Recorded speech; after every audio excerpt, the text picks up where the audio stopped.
In terms of international humanitarian law, just three main points, I think, where we have to ask ourselves how IHL will work out in practice. One is the big question of which types of cyber operations count as attacks in the sense of international humanitarian law.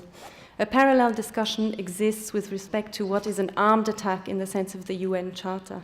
But in international humanitarian law, we also have the concept of an attack which triggers the principles of distinction, proportionality, and precaution. And there is a debate there, because while everyone will agree that a cyber operation that will, for instance, cause the destruction of centrifuges will probably constitute an attack in the sense of international humanitarian law if it's committed within a situation of armed conflict, it is also quite clear that cyber operations that amount to propaganda do not constitute attacks and can actually be targeted at civilians because they're propaganda, they're not attacks.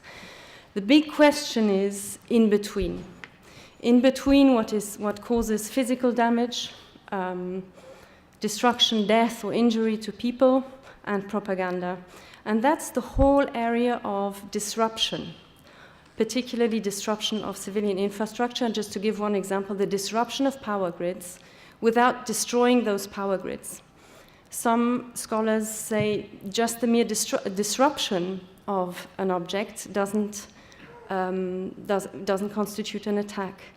I would submit that that is probably incorrect in terms of what the object and purpose of the conduct of hostilities law is, which is to protect civilians, particularly from that type of consequences that they will have to suffer.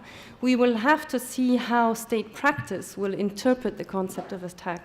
My hunch is also that in case of, for instance, the disruption of financial systems, at least for a certain period of time, will be viewed by states as an attack.